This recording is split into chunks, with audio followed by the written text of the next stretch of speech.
और बहुत बहुत मुबारक हो आपके वेब शो के लिए जो ऑलरेडी स्ट्रीम हो रहा है। क्या कहना चाहोगे, किस तरह का फीडबैक, और इस किरदार की अगर मैं बात करूँ, आपके जो किरदार की बात करूँ, कितना चैलेंजिंग रहा? आपकी शुभकामनाओं के लिए धन्यवाद। Thank you so much. मैं सबसे पहले आभार व्यक्त करना चाहूँगी एकता कपूर जी का, जिन्होंने मुझको पौरुषपुर 3 में डबल रोल करने का अवसर दिया। पौरुषपुर 2 में मैंने महारानी स्नेहलता की भूमिका निभाई और पौरुषपुर 3 में न केवल महारानी स्नेहलता की भूमिका निभाई बल्कि विष कन्या भौमिका की भूमिका निभाने का भी मुझको एक सुनहरा अवसर दिया गया। और मैं ख़ुद को बहुत ही खुशकिस्मत मानती हूँ क्योंकि मुझको एक ऐतिहासिक वेब सीरीज़ में डबल धमाका करने का एक अद्भुत मौका मिला। वेल, आपके जो कैरेक्टर्स थे, उस कैरेक्टर में क्या आपके लिए चैलेंजिंग पार्ट था? महारानी स्नेहलता बहुत ही ज़िद्दी होती है, एम्बिशियस होती है और मुझे लगता है कि उनके साथ रिलेट कर पाना मेरे लिए ज़्यादा मुश्किल नहीं था क्योंकि मैं भी उन्हीं की तरह ज़िद्दी हूँ और एम्बिशियस हूँ। और रही बात विष कन्या भूमिका की, तो वो बहुत ही बहादुर होती है और उसके अंदर मेरे ख्याल से कम 1000 सांपों का जहर होता है। तो मेरे अंदर वो जहर तो नहीं है, लेकिन हाँ, वक्त आने पर मैं नागिन बनकर डस सकती हूँ। वेल, शर्लिन जी, आपको हमने बहुत बेबाक देखा है, बोल्ड देखा है, आप हो वैसे, no doubt, but on screen कितना कंफर्ट जोन आप महसूस करती हो या अनकंफर्ट फील करती हो जब बोल्ड सीन्स की बात आती है, इंटीमेट सीन्स की बात आती है? मेरे ख्याल से अगर आप इंटीमेसी को एक कविता या पोइट्री के रूप में दर्शाते हैं तो वो बहुत ही खूबसूरत लग सकता है।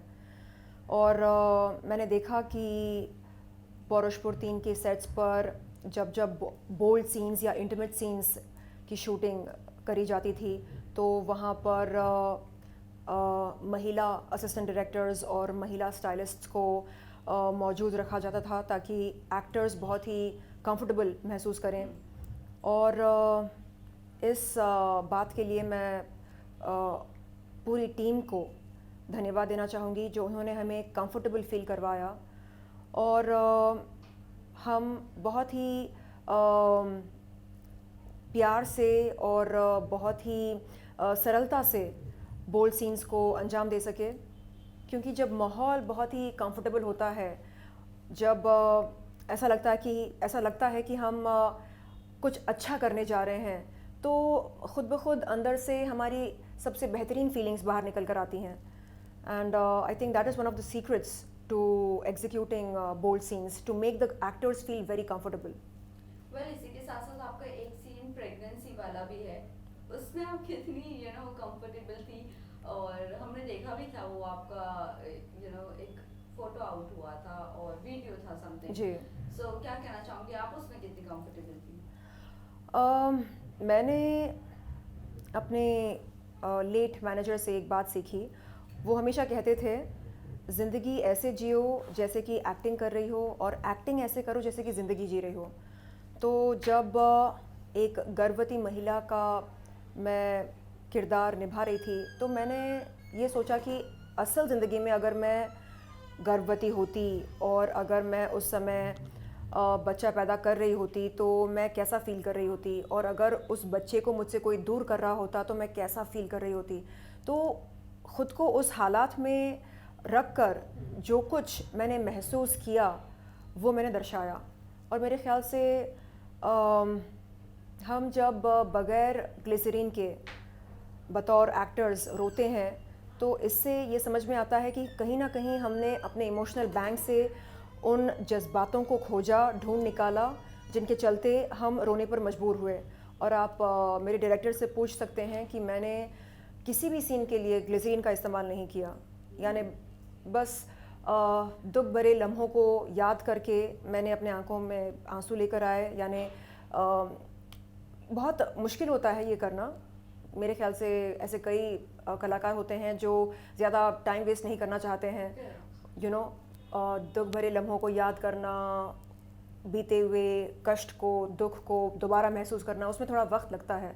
सबसे आसान होता है कि मेकअप आर्टिस्ट से ग्लिसरीन पूछा जाए और आंखों में लगाया जाए, तुरंत अश्क निकलते हैं। बट मुझे लगा नहीं, मैं उस दर्द को महसूस करना चाह रही थी, तो इसलिए आप देख सकते हैं कि ओवरऑल बॉडी लैंग्वेज में वो दर्द, वो दुख, वो मायूसी, वो सब झलकता है। वेल, जिस तरह आपने कहा कि आपने विदाउट ग्लिसरीन सब चीज़ रोना, इमोशनल होना और फिर अपने खुद की बॉडी लैंग्वेज में आना, वो सब चीज़ें एक एक लम्हा हम देखते हैं आप हर चीज़ों के लिए फाइट करती हो, हर चीज़ों के लिए फाइट बैक करती हो, स्टैंड लेती हो। एक कुछ चीज़ आप शेयर करना चाहूँगी जो आपकी लाइफ से कभी अपार्ट हो ही नहीं सकता, जो दुख भरा चीज़ है वो कैरी फॉरवर्ड हो ही रहा है आपके साथ। अब मैं क्या ही बोलूँ। हम देखते हैं कि कैसे आए दिन जो लोग दोस्त होने का दावा करते हैं, वो कैसे मीडिया को बुला बुला कर मेरी इज़्ज़त की नीलामी करते हैं और धज्जियाँ उड़ाते हैं इज़्ज़त की, झूठ मूठ की बातें कहकर, सुनाकर। तो जब जब मैं ये देखती हूँ सोशल मीडिया पर, मुझे लगता है कि हे भगवान, ये दुख ख़त्म क्यों नहीं होता? आखिरकार ये सिलसिला कब तक चलता रहेगा? कब तक लोग इस तरह मेरी इज़्ज़त की नीलामी करते रहेंगे और कब तक मैं अपने लिए स्टैंड लेती रहूं? और हाल ही में मेरे कुछ दोस्तों ने कहा कि देखो, तुम बस अपने काम पर ध्यान दो, और इस समाज में अगर बुरे लोग हैं तो अच्छे लोग भी हैं, और वो देख रहे हैं कि तुम किस तरह का काम कर रही हो, किस तरह ख़ुद को पेश कर रही हो समाज में, और किस तरह तुम रिएक्ट कर रही हो, और अगर रिएक्ट नहीं कर रही हो तो किस तरह ख़ुद को समेट कर रखी हो। तो ये सब दिखता है। लोग अंधे नहीं हैं, लोग समझदार हैं, होशियार हैं, सब देखते हैं, समझते हैं। तो बस अपने काम पर फोकस करो। और इस सीख के लिए, इस मैसेज के लिए मैं अपने चहीते दोस्त का धन्यवाद करना चाहूँगी, जो सुबह शाम यही बोलते हैं, please don't react, don't react, don't react. And ये जो डोंट रिएक्ट वाला एडवाइस होता है, इसे लागू करना बहुत मुश्किल होता है, क्योंकि हम जज्बाती होते हैं और हमें लगता है कि अच्छा, उसने ऐसा बोला, ऐसा कह दिया, ओके, अब देखो मैं क्या कहूँगी या मैं क्या करूँगी। लेकिन फिर लगता है कि नहीं, डोंट रिएक्ट, ख़ुद को याद दिलाना पड़ता है कि अच्छा, मैं कौन हूँ और मैं किस एम्बिशन से यहाँ पर आई हूँ, किस लक्ष्य से मैं यहाँ पर आई हूँ। तो जब हम बार बार ख़ुद को याद दिलाते रहते हैं तो वो एक प्रोग्राम बन जाता है। तो मेरे ख्याल से मैं उस प्रोसीजर में हूँ अभी। वेल, इसी के साथ साथ ये नहीं जानना चाहेंगे, हर किरदार आपको कुछ ना कुछ सिखा कर जाता है। आपका जो किरदार था बहुत ज़्यादा उसका ऑरा बहुत अलग था। जिस तरह भी हमने आपसे पूछा कितना फाइट बैक करना पड़ता है, स्टैंड लेना पड़ता है, या रिवेंज की बात हो, इस किरदार से क्या कुछ सीखा है आपने? महारानी स्नेहलता एक बहुत ही पावरफुल महारानी होती है, और राज सिंहासन को सुरक्षित रखने के लिए, उस सिंहासन को बचाने के लिए वो कुछ भी त्याग सकती है, चाहे वो खुद की औलाद ही क्यों ना हो। तो जब मैंने उनकी भूमिका निभाई और उनके लाइंस कहे, तो मुझे लगा ओ माय गॉड, यानी इस कदर सत्ता की कुर्सी से या राज सिंहासन से प्यार करी जाती है, और ये जो नशा होता है सत्ता का या पावर का, ये इनकम्पेरेबल होता है। इस नशे की तुलना आप किसी और नशे के साथ नहीं कर सकते हैं। तो उस पावर को महसूस करना और सुबह शाम उस पावर के साथ जीना, ये अपने आप में एक बहुत ही अनोखी बात होती है। तो कई बार मैंने चाहा कि मैं आगे चलकर ख़ुद को इतना पावरफुल महसूस करूं कि किसी की कोई भी बात मुझे डिस्टर्ब ना करे, और वही प्रोसेस में अभी जी, चल रहा जी। है, राइट? इग्नोरेंस सबसे ज्यादा वो पावरफुल या लेकिन बाज़ वक्त स्टैंड लेना भी बहुत ज़रूरी होता है। करेक्ट। अभी आई थिंक कब की बात है, ये संडे की बात है। मैं फ़्लाइट में थी आशा भोसले ताई के साथ, और उन्होंने भी यही सीख दी मुझे। कहा कि देखिए, अगर आपको कभी स्टैंड लेना हो तो आप अपने वकील के साथ सलाह मशवरा करके एक लीगल स्टैंड ले सकते हैं, लेकिन यूँ मीडिया के सामने आकर तमाशा करना एंड गाली बकना, ये एक हीरोइन को शोभा नहीं देता है। तो मैं उनकी इस बात से सहमत हूँ। और again thank you so much Asha Tai, आपके इस बहुत ही प्यारे मैसेज के लिए। वेल, लास्टली हम लास्ट तो नहीं, रैप अप करने से पहले दो चीजें जानना चाहेंगे। बिग बॉस ओटीटी आ रहा है, क्या है आपका ख्याल? अप्रोच किया गया है, नहीं किया गया है, या जाना मंजूर करोगी या नहीं? अगर अप्रोच किया जाए तो मैं ज़रूर सोचना चाहूँगी उनके ऑफ़र के बारे में।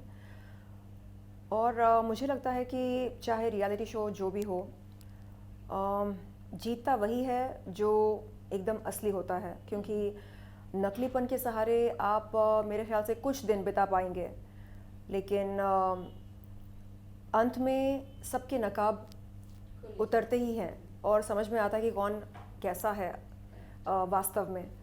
तो मैं चाहूँगी कि लोग जब बाहर निकलें बिग बॉस के घर से, एकदम जैसे हीरा तप कर एक असली हीरा बनता है, तो वो भी तप कर एकदम बेहतरीन इंसान बनकर निकले बिग बॉस के घर से। वेल, जाते जाते बस ये बता दीजिए, अभी आपकी बातचीत क्या राखी से है? क्योंकि अभी रिसेंटली राखी की सर्जरी हुई है, क्या आपने कुछ उनसे बातचीत की है? उनको कुछ रिकवरी के लिए कहा है, नहीं कहा है क्या? हाल ही में मेरी कोई बातचीत नहीं हुई राखी जी से। मैं बस इतना कहना चाहूँगी कि राखी, चाहे हमारे बीच में रिश्ता जैसा भी हो, जो भी हो, मैं हमेशा आपके लिए अच्छा ही चाहूँगी। और मैं ईश्वर से ये प्रार्थना करती हूँ कि आप जल्द से जल्द सेहतमंद होकर वापस हमारे बीच में आएँ और हमें हंसाएं, रुलाएं। ज़्यादा हंसाएं, कम रुलाएं। उनके नाम का अरेस्ट वारंट भी आ चुका है। हाँ, यस, अच्छा, इन आदिल केस। ओके। अब इसके बारे में मैं क्या ही बोलूँ। मेरे ख्याल से वो बेहतर जानती हैं, समझती हैं कि क्या करना है, कैसे करना है। उनके पास एक अच्छी लीगल टीम भी है। तो फ़िलहाल मैं चाहूँगी कि वो सबसे पहले अपने सेहत पर ध्यान दें और कभी ख़ुद को तन्हा महसूस ना करें। लास्टली मैसेज क्या देना चाहोगे अपने फैंस एंड व्यूअर्स के? आप लोगों ने पौरुष पुट्टू को ढेर सारा प्यार दिया, इसके लिए धन्यवाद। और अब पौरुषपुर 3 आ चुका है, तो आप जल्द से जल्द ऑल्ट पर जाएं और पौरुषपुर 3 के मज़े लें, देखें कि हमने किस तरह के किरदार निभाए हैं। एक नहीं, 2 किरदार निभाए हैं, डबल रोल, डबल धमाका। तो आपके फीडबैक का मुझको इंतज़ार रहेगा। Thank you so much. Thank you.